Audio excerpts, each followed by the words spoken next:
Hai, Assalamualaikum. Hari ini Dapur Ami nak buat puding jagung yang sedap, berlemak, berkrim rasanya. Makan sekeping memang tak cukup. Tak muak makan sebab ada bahan istimewa yang ditambah untuk beri dia rasa berkrim dan enak sekali. Dan cara buatnya pun sangat mudah.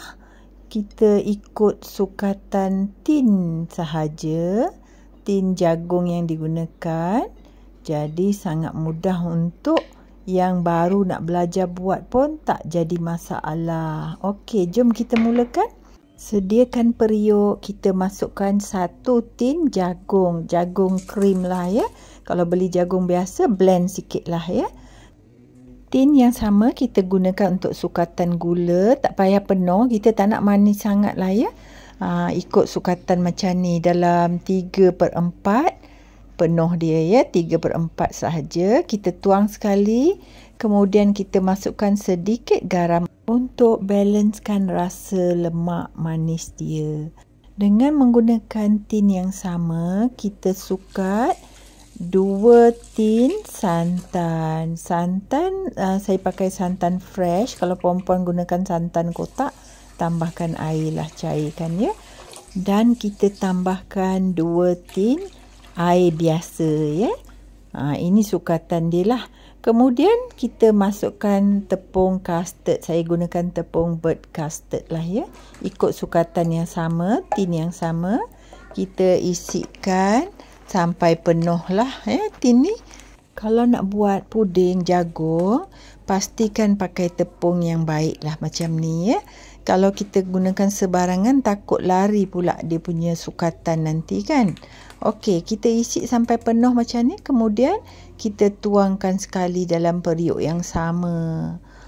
Semua bahan-bahan ni kita dah tuang. Sekarang kita tuang bahan istimewa untuk bagi puding jagung kita lebih lemak berkrim. Kita ambil setengah tin susu sejat. Susu sejat dia akan jadikan puding kita lebih berlemak dan juga rasa yang lebih sedap. Okey, tuangkan setengah tin sahaja. Kemudian akhirnya kita masukkan daun pandan untuk tambahkan wangi pada puding kita. So bahan-bahan ni semua kita gaulkan. Gaul betul-betul sebab tepung ni dia akan melekat kat bawah.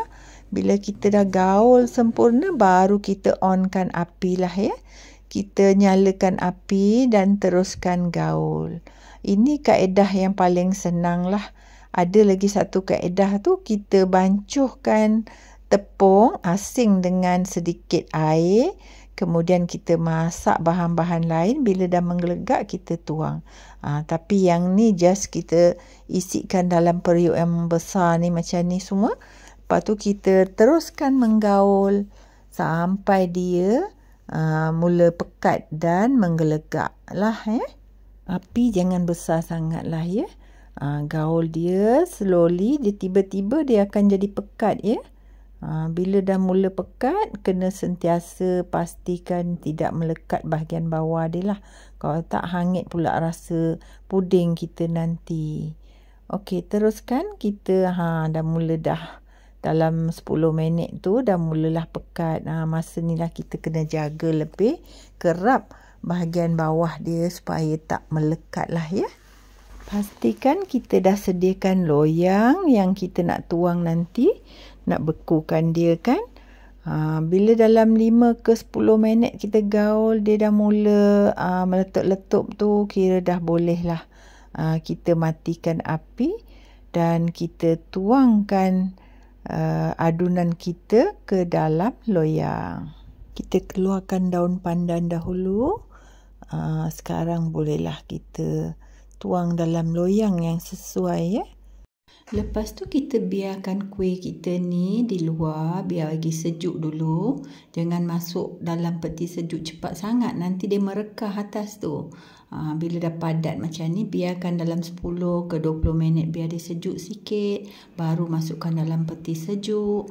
Bila dah sejuk betul-betul, baru kita potong ikut suka kita. Jadi perempuan kena cuba. Puding jagung lemak berkrim dari Dapur Ami. Assalamualaikum.